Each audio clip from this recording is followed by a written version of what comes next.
Good evening, ladies and gentlemen, and welcome to the first installment of Tasting in the Dark 2013. This evening, I am flanked by the mad texter, Mr. Rick Beard. Say hi to the world out there. Hello, world out there. Great to be here. We are going to be graced by three phenomenal panelists this evening, coming from all different points in Napa Valley. We have Eduardo on the left. We have Mr. Rich, whom I don't know very well as of yet, but I'm looking keen to learn more. And then the proprietor of 55 Degrees, sitting in the middle. Ladies and gentlemen out in our audience, you all know how this game works. Our panelists will figure it out as we go along. So, gentlemen, without further ado, please dig into the first three wines, 2 white, 1 red, and see what precocious gems have been placed before you by the House of Grozinger's Wine. Rick, let's get this started by a quick, not synopsis of what was brawn, but why were these wines chosen? Well, they're all very unique wines that I personally really, really love. And I thought that I would kind of trick these guys with the white flight by putting a red wine in there, as you can notice. One of the wines is, well, both of them are perfect examples of the varietals, but one of them is kind of been that, well, there isn't a whole lot of it in California anymore. Outstanding. So what you're saying is we've got some very varietally correct wines being presented to our three esteemed panelists. Now, not really knowing these gentlemen beyond, avid drinking buddies, I would have to say that we've got a lead dog, an almighty, and the Dark Knight. So the lead dog's Eduardo. We're going to start there. The polish, the poise, just you see the way the guy, the professional spit that came out of that guy? That was awesome. That's how you know that somebody's really an ace in their trade. Now, I know Eduardo from being an unbelievable host and wine purveyor at Morimoto here in Napa. Not only is the cuisine elevated, the service that the staff brings, particularly Eduardo's recommendations and selections, it guarantees you an awesome dining experience. Now, it's going to take a little bit out of your pocketbook, but you're going to have a really great meal. Now, Mr. Alderati in the middle, he's a little taller than the other guys, and I have a funny feeling that he's tasted a little more than the other guys. But he has a fairly studious disposition right now. He's got some fancy specs and a little bit. Oh, we got a smirk out of him there. I saw it. Yeah, I saw it. There it is. Okay. Now, moving on. What do we know about panelist number 3? He is new to me. He is a very good-looking man. Other than that, not to sound too flamey, I don't know much about him. All right, so this looks like he knows what's going on. He was trying to kind of play like I don't know what's going on at the beginning, but the way he's writing and tasting, I think he's got this thing sewn up like Betsy Ross. All right, I originally qualified him as a Dark Knight. I think he's a bit more of an Obi-Wan Kenobi, because he's got us all a little bit befuddled and befooled, because he comes in with this very simple and genteel perspective. Suspenders and all. Exactly. But this is the guy you can trust. This is the guy whose palate is really going to be concise, accurate, and detailed. Or can you trust him? That's what we're going to find out. Okay, so we've got 2 wines from each panelist. Actually, looks like everybody's at least taken a look at all 3. And I've seen, they're giving up very little. At this point in the evolution of Tasting in the Dark, usually we've got a little bit more, displacement amongst the panelists. And amongst the wine. They're not drinking very much. Well, that could be a sign of a couple of things. It isn't. New Year's wasn't that long ago. They could be feeling some aftershocks. More likely, they're just judicious, which is terrifying to me. Likewise. All right, Rick, give me a little background on whom you are and what is Groezingers. Grozinger's is a legendary wine store in Yountville, California. Legendary, ladies and gentlemen. As far as I know, it's the oldest continuingly operated wine shop in Napa. It's been going since 1970, where it was basically one of the first boutique California wine stores in the country before there were boutique California wines. It's had several owners over the past years. I've had it for the last 15 years. 1498 is when thank you. It's when I took it over, and it's been a good run. There's been 3 longtime owners of the store. The first was a gentleman named John Gay, who went on to be the importer of Rosemount when the Rosemount Black Label Shiraz swept the country 20 years ago or so. Second guy was a man by the name of Martin Blumberg, who was my boss and who I bought the business from. And then I've had it for the last 14 years or so. Sorry to play. There's a pivotal moment in Tasting in the Dark right there. Once again, that Eldorado guy, he is refined. He is dedicated. First guy to shoot the glasses out and start refilling. And look at this Eduardo guy. Bam, right there to give him a hand. Now, this is camaraderie like I've never seen in a Tasting in the Dark. Normally, it's vicious and intense, and there's almost a disdain for each other. They're rolling into the second flight already.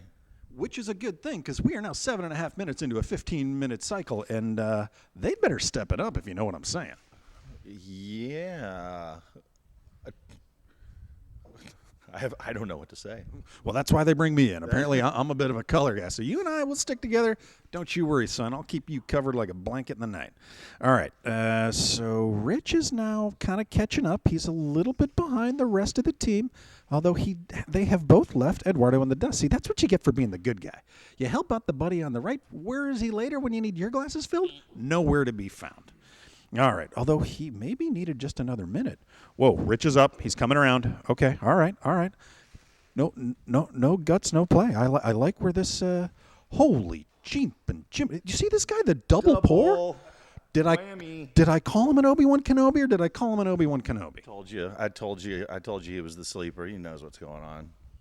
All right, so we still haven't really gotten through whoa, are you catching what I'm catching? This guy's going for a color gradient over a white background. So yeah, he knows what's going on. Yeah. This is no fly-by-night taster here. This man has obviously studied, understands, and appreciates the gift of a magnificent glass of wine.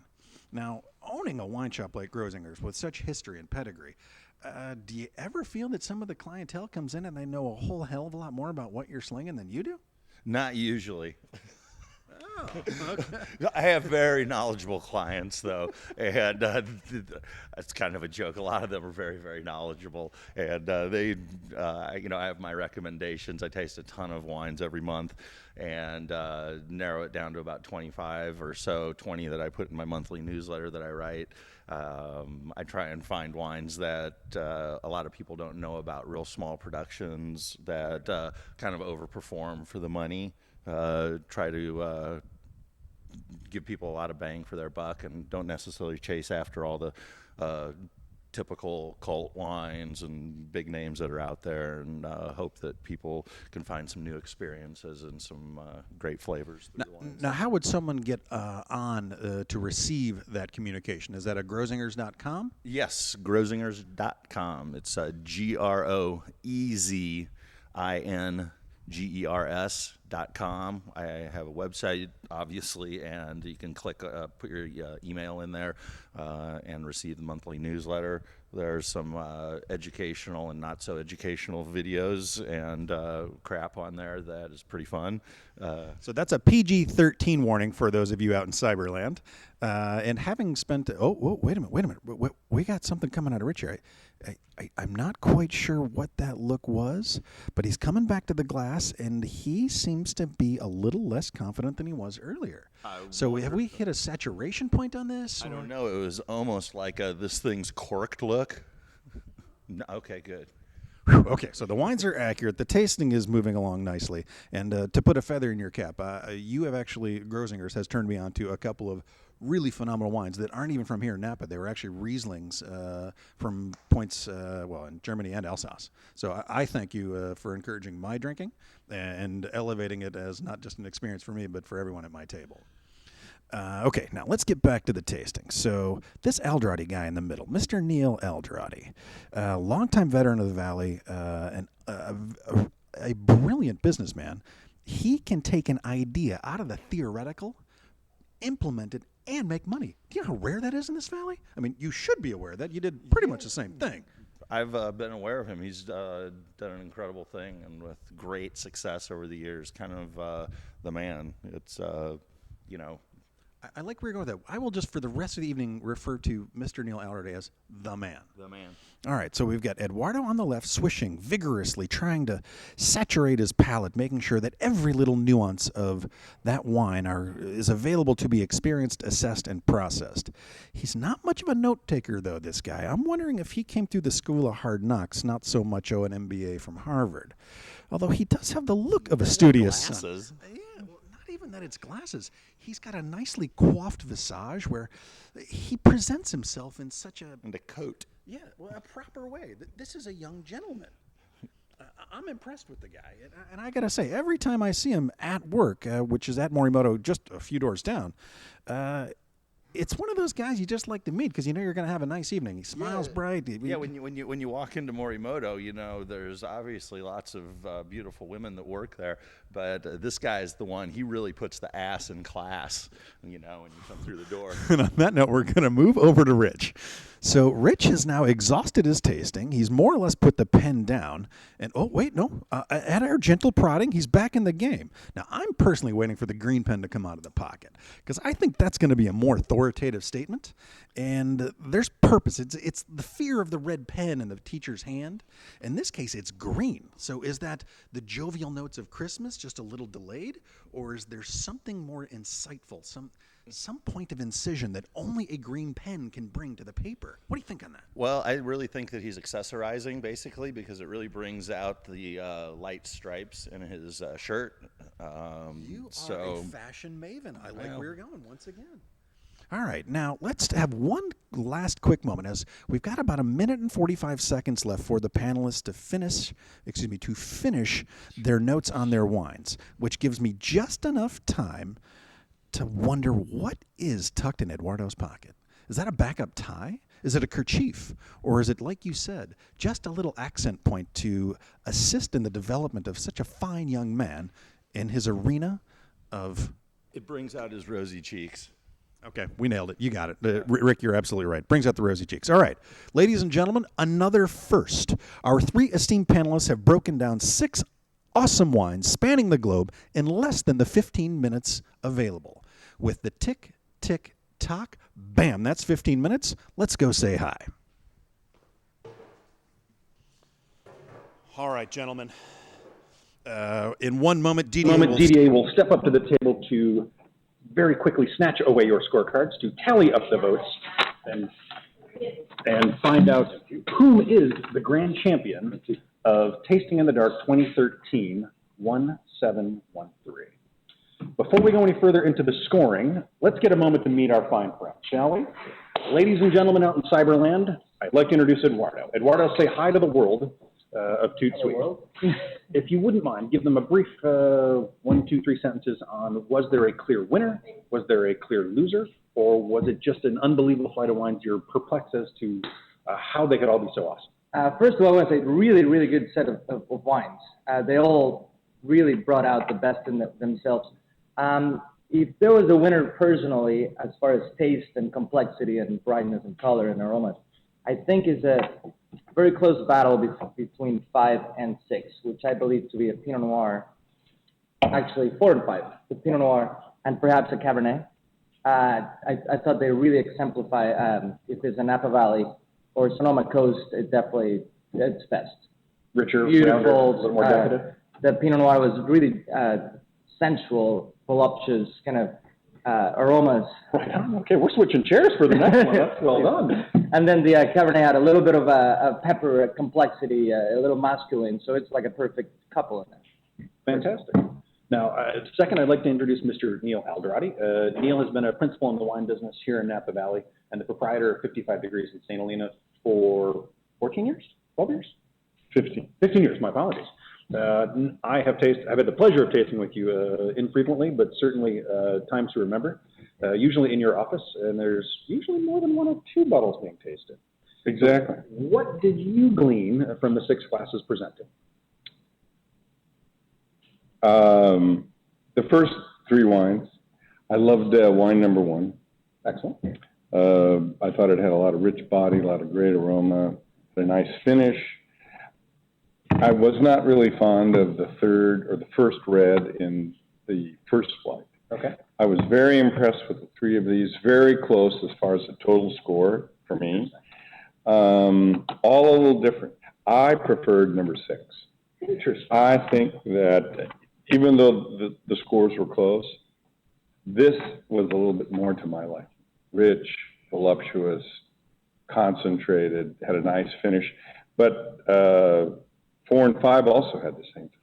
Outstanding. A little different. Okay. That's why we had to taste them quite a few times, or at least I did. If you had to take just a wild shot in the dark, wine number 6, California, Europeans, Southern Hemisphere? California. California, all right. So California seems to be leading the charge with these fine fellas. So, Rich, my apologies that I haven't had very much time to spend with you through days in the past. So today is sort of my getting to know you. How would you like to be known by the Toot Sweet global community? Well, I'm known as a social media producer and designer in the wine industry. Been involved in wine for about 30 years. Excellent. And, in this area for like the last 20. Oh, that's so, I like 5 best of all. I'm not going to take guesses as to what their varietals might be. But I favored 4 over 6 by a significant margin in my own palate. Okay. And I enjoyed the second 3 much better than the first 3. Outstanding. So it sounds like we moved sort of in progression 1 through 6 with a lead finisher somewhere between 4, 5, and 6. But 1 and 2, I was thinking maybe Verdejo, maybe Gewürztraminer, but I couldn't really tell. Outstanding. Well, fantastic, gentlemen. I guess the next point is to have the scores tallied up and presented back to us so that we can unmask the winners of the evening. And now, have any of you participated in an event similar to this, where it's you're tasting blind and you're trying to ascertain not just the fruit profile or the textural elements, but some of the more interesting nuances? Is it to use the French word of terroir, is there terroir present in the glass, or does it feel more contrived? Do you generally find yourselves seeking out certain things in wines? Or is it more, this one's yummy, I want to drink this? Table's open. Go ahead. If you don't mind. Usually, from a restaurant point of view, I would try to find is matching the food. So sometimes terroir does have a lot to do with the fruit does. And also, we like to support a lot of local. So that knowing, but if it's a blind, you definitely look for the textural things, personally. Interesting. Yeah. Are there certain styles of wines that, knowing that Morimoto is an international restaurant that features sushi with a fairly dominant element, are there certain styles or areas within California that you find in greater affinity? Yes, we have Old California list, except for the sparkling and a little bit of half bottles, which not on print. But I find definitely Pinot Noir, which is an easy given. Sonoma Coast, Santa Rita Hills does real well. Other whites like grown varietals from Tablas, like Tablas Creek, Paso Robles, and that area does real well. Minerality and sharpness. Fantastic.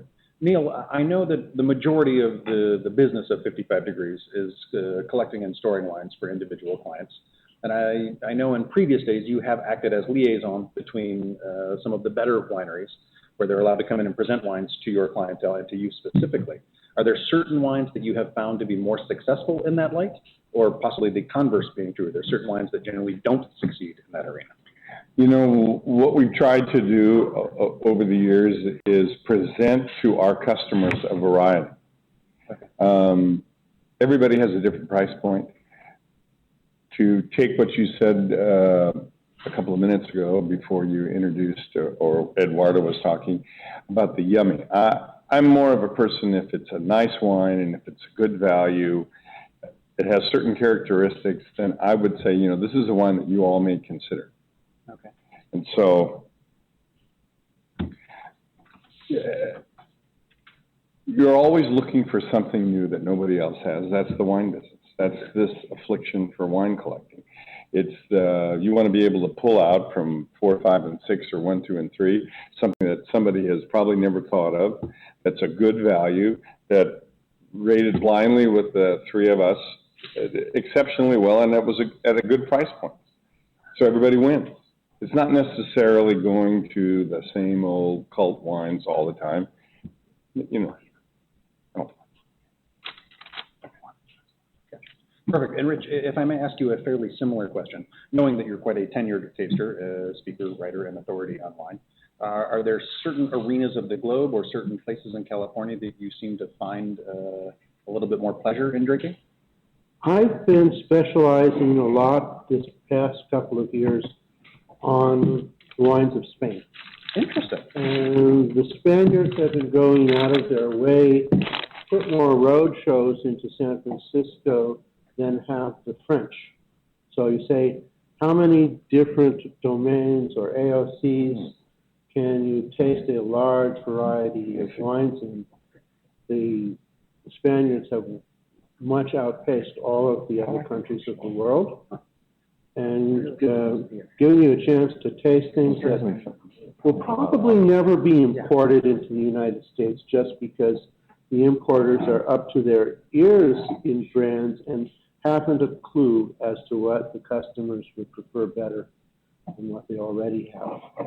So it's a messy marketplace, but for the person who loves wine and who has some credentials, it's been a great last few years to go into trade shows and find stuff that just knocks your socks off and say, this ever made it here could be a problem, could be a messy situation. It's too good. So South Africa's coming up, Romania, Hungary, even Turkey is putting out some unbelievably fine wines, and people are being surprised. So I like being in the wine business because there's always a new surprise. You say, I never believed I was going to have a great wine from over there. Who would have thought that Baca Valley could make something so delicious? Okay, time to unmask the participants. And Rick, I will ask for your expertise in divining which wines are what and why. So in sixth place was wine number 1, which is called Hadamer. This is a Riesling from Santa Barbara. I thought that these were some of the nicest California Rieslings being made today. I found it to have great varietal character, good structure, and just an overall yumminess. They're priced really nice, under $30, and they also make a Gruner Veltliner. They also make a Gewurz, I believe. Very, very, very good wines. Right on. Certainly a new face to me, and I fancy myself as a bit of a pro taster. Now, here's something a little different.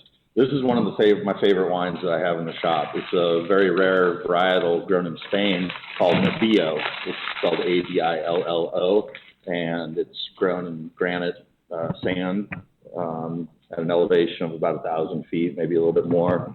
And they age it in large neutral oak casks, so it has a nice mouthfeel without having an oaky flavor. And I love the minerality on this wine. It's, for what's in the bottle, I think it's very inexpensive. It sells for around $20.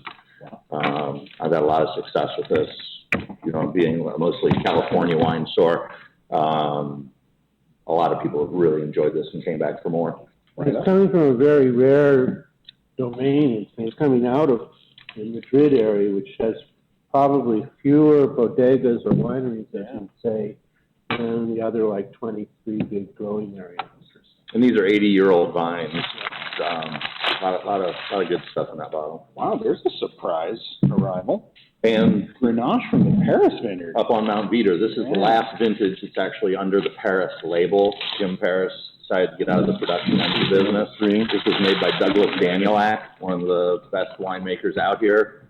And as you said, this one was your least favorite of the first flight. It takes it a while to open up. We just opened up we just opened these up. So as this thing gets air and has a little more time, it really opens up and the varietal character comes out. There was a little bacon spice.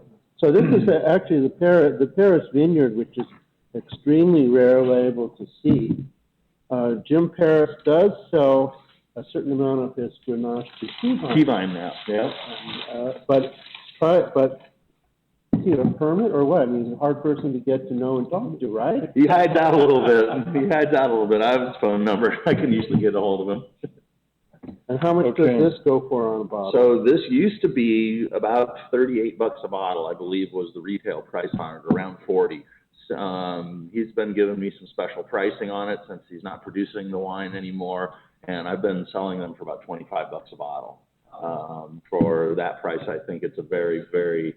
And a mere 245 cases. Yeah, 245 cases. I really love it. It's pure Grenache. Like I said, it's really varietally correct and tastes like what it's supposed to taste like. And a little air definitely helps. And he's one of the extreme growers. Yeah. I mean, like, to look at the different varietals Jim Paris raises, and they end up in the hands of the finest winemakers. So who was the winemaker on it? Douglas Danielak. Okay. He's been working for those guys for 9 years. Mm-hmm.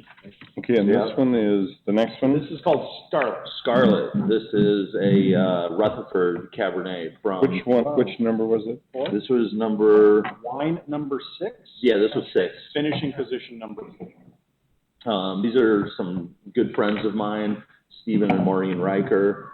They own this vineyard. Mike Smith is the winemaker on this. He's worked on some great wines like Schrader and Maybach, Rivers Marie. He's worked with Thomas Brown, and this is it's just a beautiful Rutherford cab, and a lot of people refer to Rutherford as dusty. This doesn't have that dust. It has meat and sweet. Sorry. Go ahead. What were you going to say? Retail. Retail price on this wine is $60. Maybe, you know what? I forget. Maybe 60 or 65. Is it 100% cap? I believe that it is. I do have some notes over here on it, but there might be, if you want me to check. Wine number 4 and old favorites. 2009 El Molino Pinot Noir. All right. That wine always mystifies me. 100% Cabernet Sauvignon on the Scarlet. El Molino is absolutely amazing wine. I've been selling their wine for about 20 vintages now. This is one of their best vintages ever, the 2009, and it's an anomaly coming out of Rutherford. He's right on the heart of Cabernet land. You get this just gorgeous Pinot, and I think that it crosses old world style and new world style together just seamlessly, beautiful and really complex, and just a gorgeous expression of Pinot Noir. That takes us to our winner, wine number 5, the unilateral favorite, which is 2004 Vinatieri Cabernet Sauvignon. I am really stoked that you guys picked this wine. Pat Vinatieri is one of my best buddies. He has a small little vineyard just south of Yountville on the west side of Highway 29. Yeah. It's a gorgeous little vineyard, maybe 3 acres and he makes anywhere between like 150 and 450 cases per year. It has all 5 of the Bordeaux varietals in it, dominated by Cabernet Sauvignon, and they age just beautifully. Being a 2004, this still has youth and freshness and a lot of thump to it. And as the panel picked, it was their, crowd favorite. I don't know. Would you say it's Stag's Leap or? It would be Yountville. Yountville. Yeah. Yep. It would be Yountville. 2004 Vinatieri Cabernet. That'd be $100 a bottle. Oh, and I am super proud to say that I'm the only retail store that you can purchase it at. You can buy it from Pat at the winery, or you can get it at my place. Terrific, Groezinger. Thank you for picking this 6 awesome opportunities for us to taste. Ladies and gentlemen, get the behind-the-scenes action of what really happens in the wine world. He used Just to produce, like all of you, he used we to produce participate Jade in Mountain. We geek And out then on that it, stopped can't wait right to drink it. in 2004, like one of the last year of Jade Mountain. Yeah. I'm not sure He Douglas sold the is brand, working, I'm not he sure sold the Douglas is brand working with in it. 2000 to, Before you get. So now we settle deep in the conversation, ladies and and gentlemen. Chevron, bought This in is 2004 On the right. by- Yeah, no, on the left. On the left. Yeah, these And were there was Lisa's. like bottle, I saw a bottle of it last year. But what happened to And the reality all is, of I don't know. Well, you did pretty I good. don't know. And I Oh, Douglas Oh, you is are? involved with some of the I've never wine. even heard of. And That would have been something really embarrassing. particularly interesting that it was the unilateral favorite amongst the panel. So, Eduardo, Neil, Rich, and most importantly, Rick, thank you guys very, very much Thank for you. joining us on another evening of Tasting in the Dark. And Rick, keep plucking great wines. We will keep drinking. Thank you. Cheers. Cheers, guys. Cheers. Thanks. Thanks. Thank you. Until we meet again, ladies and gentlemen, next, the first Monday of next month, Tasting in the Dark. Hold on, gotta bring the Frenchman in. I am coming in.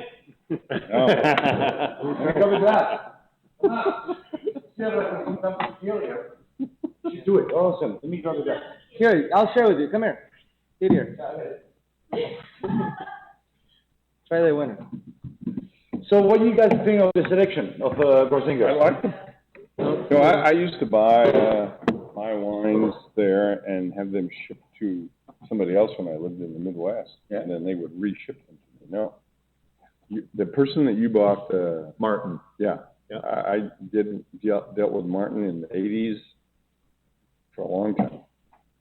So you guys are all in the wine business, and I'm going to start with you, Matt, and we're going to go around the table here. And I want you to tell us a little bit what you are thinking about 2013. What is coming up into the you work? Well, let's hope 2013 is 2012 again. Yeah. Get a good year. Yeah, no, the global community of wine has been growing at an almost geometric rate.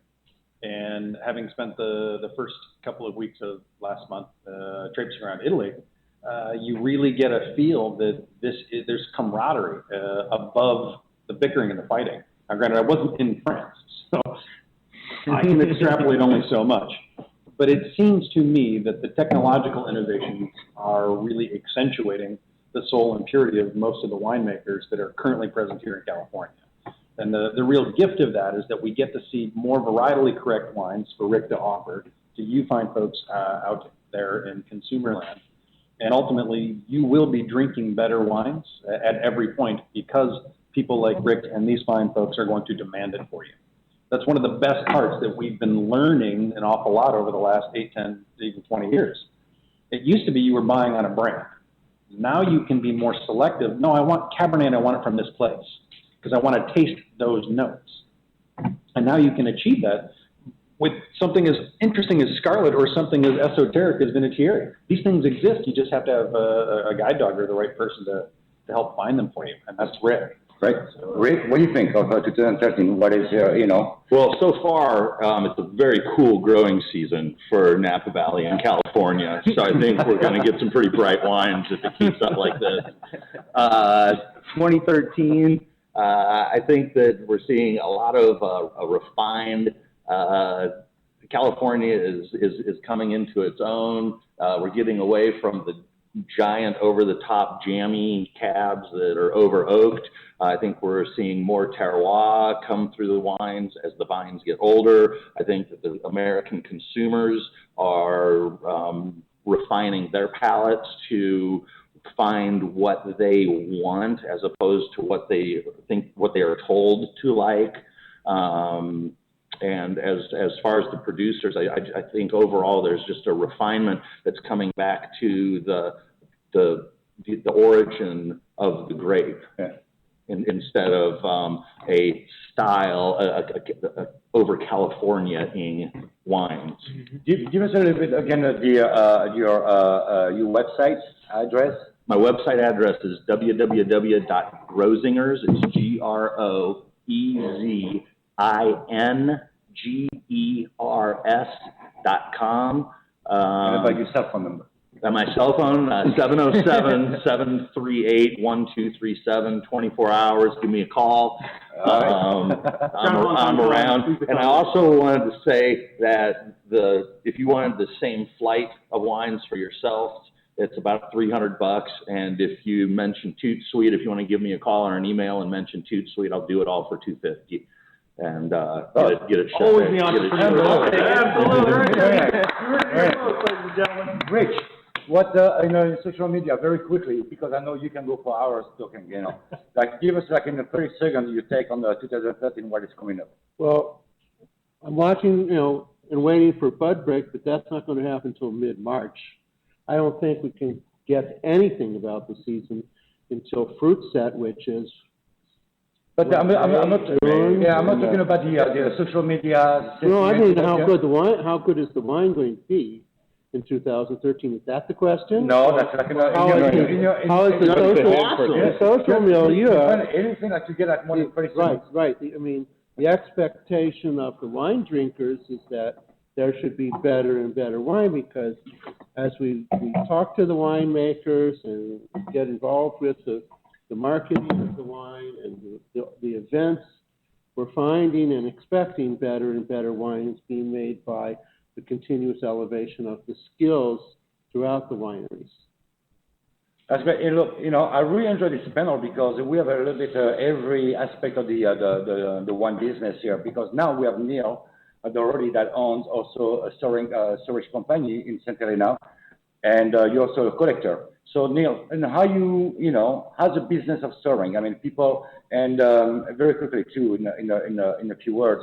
But do you think that the ease of shipping wine in states may hurt you eventually, or do you think like you're okay with that?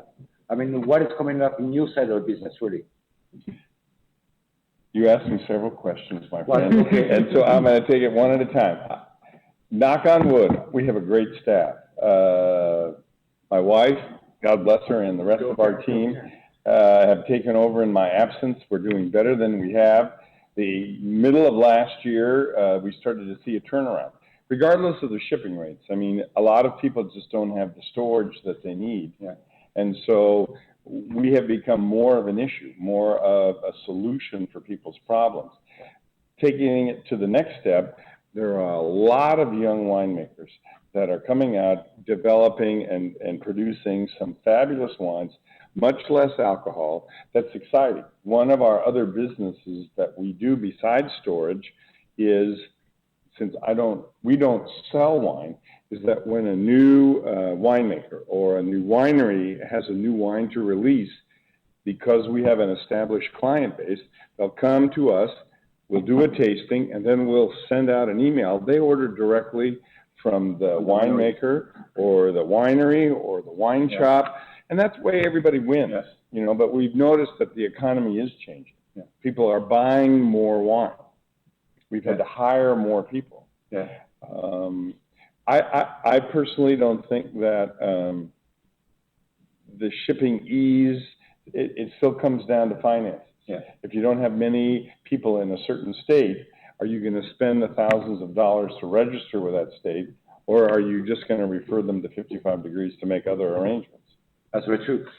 So how do we get listen, I'm somewhere in Utah, or how do I get, what's your website? You brought up a real interesting point. We have an old website, and we're in the process of changing it. That will go into better detail of how you do all of this. But in 30 seconds or less, we provide a ship-to address, your mailing address wherever you live in the world, Hong Kong, United Arab Emirates, Bangkok, whatever, is your mailing address, but your shipping address is your name and care of 55 Degrees, 1210 Church Street. You can buy all the wine that you want, and then we help you ship it to yourself. You have like a phone number? I have a 738-1155. 707-738-1155. And is it like a www.55? It's www.55 Degrees. Unfortunately, it's all spelled out FIFTY-FIVE-DEGREES. When I started the business, the gentleman that had 55 Degrees, his internet company bought my internet domain, whatever you call that stuff, out. And if you go to his website, he'll still mention after 15 years, we're not the wine storage business. Please refer to Neil at 55degrees.com. So did you good time with him, or is he a cup sucker? I've offered to buy that. It would make it much easier if it was just www.25degrees.com, but he's not moving. All right. He's in Utah. Imagine that. Okay. All right. Yeah. Eduardo, so what's going on in the world of restaurant business? I mean, you're like working to get your master's degree, your MS? Working for the advanced in the next year, hopefully, and then the MS is in the horizon. Yeah. Absolutely, hopefully. But as far as the getting back to the wine world, I see a lot of young winemakers, as you mentioned, going for a cleaner, lower alcohol, more terroir-driven wines, which it's as exciting as it gets. Yeah. It's definitely a very good thing to see that trend. And white wines that don't have more than 13-14% alcohol, it's a treat. And you compare with them and have acidity. It's not a hibiscus. There's always time for the big California Cabernet, and So let me ask you this question: do you believe that California, with the growing season and all that, is capable of making like a world class at 13.5 degrees? Absolutely, I think it does, and I think certain brands are going to stick with their monsters, and there's a following, Sure. and there's always going to be like a name recognition and whatnot. But there is a lot of potential to do wines with lower alcohol. So if I were going to the wine list at Morimoto Napa, what kind of wine will I find in it? You'll find a wide range of stuff. You definitely have some of the big names, just because it's the business. Yeah. But my purpose in the business in the last 2.5 years that I've been running or helping run and now taking over the wine list is to find some smaller, just made with love wines, where it's a small production, and the term is overused, but some just really fun second labels, if you will, for some winemakers or some new winemakers coming out, assistant winemakers. And there's an example. There's this Chardonnay and Pinot Noir. The gentleman is Nori Nakamura, Japanese winemaker. Yeah. He was with Artesa, now he's at Riata, and he makes this Noria wine. And it's the Chardonnay, and you can do it blind. How much is it? It's $55 on the list. Okay. Wow. 65, correct me. Still a very nice value. I've had French guests, I've had California guests, they'll like it. It's a San Giacomo vineyard, and it's clean. It has just a minimal exposure of oak, well integrated, crisp, bright. You still find a little hazelnut to it. It's really delicious. And that's the clear example. I mean, I can go on and on and on. You can go Massican wines from Dan Petrosky from Larkmead, and there's a lot of really fun, exciting things. I've never been disappointed with his wine list. Yeah. Regardless of the price point, whoever's with us, there's always an outstanding. Well, Eduardo in the community of sommeliers in Napa Valley is extremely well regarded. I mean that it's very professional, and obviously he knows what he's doing. So that's pretty cool. Yeah. I mean, look, I'm just saying, So, Rick, how do you feel? You're happy with the result of the flight? Yeah, I'm absolutely thrilled with it. I'm glad you guys liked all the wines, and they're some of my favorites that I have in the store. So it's been a pleasure to share them all with you guys and get your input. Thank you. And one more question here before we, because we did this, you guys did it so quickly. I mean, this is amazing. So that gives us a little bit more time to talk about it. But one question here, how do you feel about, Parker stepping out from all that? Is that, Parker? I personally think it's fantastic, because I think that he had a very certain palette that he awarded points for. And I think Antonio has a much more worldly perspective on things. Yeah, but have you seen those scores? And like in the last review of, I was like, this period of high scores. I've never seen anything like that. That was like, I don't know, like, fireworks, for like, 94s and 95s and 92s and 96. And so I don't know. He didn't give any 100. He did one or two, yeah. One or two, but not like the. But a lot of new scores, a lot of invigorating scores, a lot of 98s, a lot of 94s and 96s. But I agree with Ricky. Parker had a great sense of what he liked. Yeah. And now we have the ability, or everybody has the ability, to get somebody else who's got a different palate. Yeah. Completely. Yeah. And get his take on all of this. What was interesting to me, and there is a second volume of on the results coming up. But you know, on the first one, that was great to see some old wineries that you have never seen review, and here they are. They're coming back, and and I think that's really great. I mean, Diamond Creek finally getting some love. Yeah, I mean, you know. Well, we all love them in the Elise 70s. and all that, in the 80s. that Foreman, and so I thought that was pretty cool. So I'm I'm going to reserve my judgment on Antonio, and but that was fun, you know. But I was just surprised. Is the vintage that good? 2010. You've been there. I mean, you did it. The physiology of the fruit, whether you were in the North Valley, South Valley, East or West, was apex. So if you grew your grapes, you had the opportunity to grow grapes to perfect physiological ripeness, and retain density and acidity. Mm-hmm. So from the winemaker's toolbox, all the tools are there. You have every opportunity to screw it up, choose the wrong barrel, or macerate it. There are 50,000 things you can do wrong. But if you chose the path of discretion in 2010, you were going to be rewarded. Where in other years, like 09, you really had to push. You had to manage your fermentations at a much hotter temperature. You needed to be much more judicious about what barrels you're going to use. And over everything else, your nutrient profiles were much more depleted. So your amendments through fermentation were going to be often more intensive. 2010 was a much more hands-off vintage that, I'm not going to say it was easier, but you had the opportunity for greater success because the raw material that was coming in had a greater sort of evolution of what was available to you, and you could play with it with a little bit more fun. It wasn't kid gloves. So going back to a little bit what you were saying earlier, is 2010 kind of like a renaissance of California? Like, you know, other wines are going to be high alcohol, or what is 2010 like bringing on to the table here? For Renaissance, I would say it's more like 2012, because that's where, in 2010, there were a lot of new faces, but they weren't really sure yet what was best for this brand, because I've only been here for 2 years. And I haven't figured out the oak rate. I know the fruit profiles, I know the vineyard, other people have used the vineyard. By 2012, you had a year of significant pain. That was a good learning year. Yeah. And then with the sort of the reemergence of a riper vintage in 2012, now it's kind of the gloves are off. Now I can really get in there and make a move. Yeah. And that's just my 2 cents worth. I would have to say that 2010 is going to be a vintage that will live a long time in bottle and develop beautifully for a longer time than the 3 vintages prior. Rick, have you had a chance to try some 2010 in the barrel at this point? Or any of you guys? I mean, you should. In and out of barrel. The one that blew me away the other day was the Philip Togny 2010. What a fucking wine. I mean, that's just beautiful.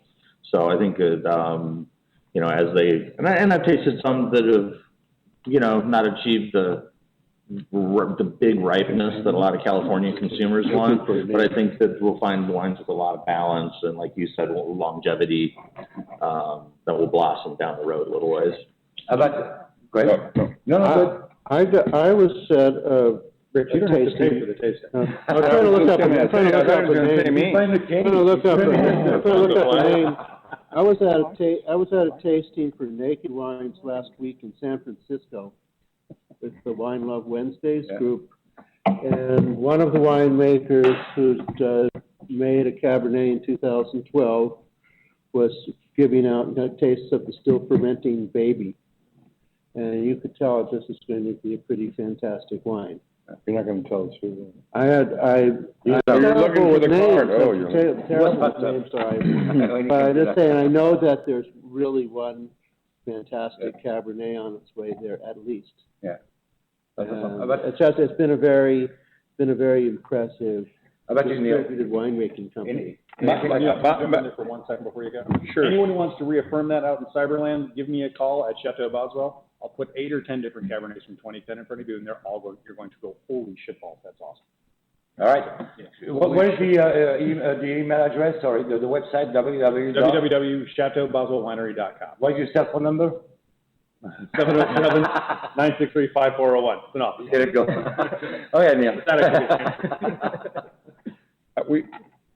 I've been fortunate enough to taste a variety of 2010s.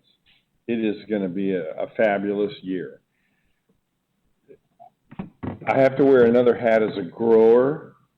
Oh, that's right. The gentleman that buys our grapes, you know, what do I know? I'm not an enologist. I'm not a viticulturist. He was so impressed that he wanted to get our vineyard management team and himself and all of his assistants together to specifically show us the 2010s. I mean, and you know, it's owner's pal or whatever. That's awesome. You know. But how old is it the was vineyard? How old is the vineyard? You planted that back in the early 2000s, yes, early 2000s. Yeah. And of all the years, the 2010 was the one, at least for now, he was impressed with. I mean, I mentioned his name or give him some. Yeah, sure, absolutely. Aaron Pott. Oh, yeah. And I mean, you know, he. Tip that boy out. He needs all the help he can get. Yeah, I don't know about that, but I'm blessed to have his tutelage and direction about what to do, because what the hell do I know? That's awesome. I'll let you, Eduardo, anything, have you had the chance, I know that you work late at night, but during the morning, you know, do you go and barrel taste and have you had a I chance? have done a couple. I try to take the staff out Yeah. just for educational purposes, and we get lucky enough where we go to wineries and they have right there. And Well, they- imagine that, you know, say Morimoto is just like the doors must be like opening and, No, they Big group. whack We your bring crab sushi sauce. and that works. But no, I've tasted a really good direction on the 2010s. Very, very balanced, complex. anything like a pretty special out of the barrel that you want to share with us?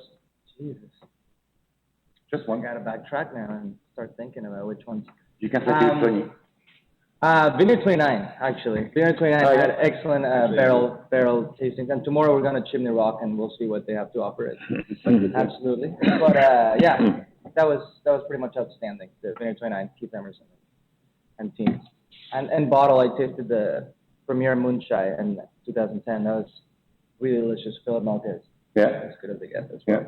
You keep dropping names. I'm sorry. You know. man.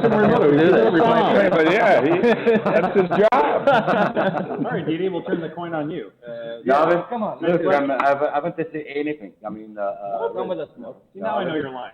No, I haven't had a chance. But what I'm smelling though is the onions, like, you know, cooking and That so smells delicious. I gotta to call it a day here. Better. Ladies and gentlemen, Matt, thank you very much for directing the tasting. That was fantastic. You did a great job as always. Rick, fantastic. I mean, great job. Thank you. Love you. Thank you. Stefano, I mean, that was like a very cool conversation we had. I'm glad that you were able to do this tasting in a half hour, so we can have this little discussion after that. That was, you know, 14 minutes. 14 minutes. Record. It's a record. That's a match. We're only 18 minutes in. We're like, guys, come on, you gotta wrap it up. I'd like from tout de suite, Didier and the gang, and until next time, drink well, I guess, and look for 2010. Happy New Year. All right. Happy New Year, everybody. Cheers. Cheers. Cheers. Drink champagne. It's your friend. Yo, Annie. Salud. Salute.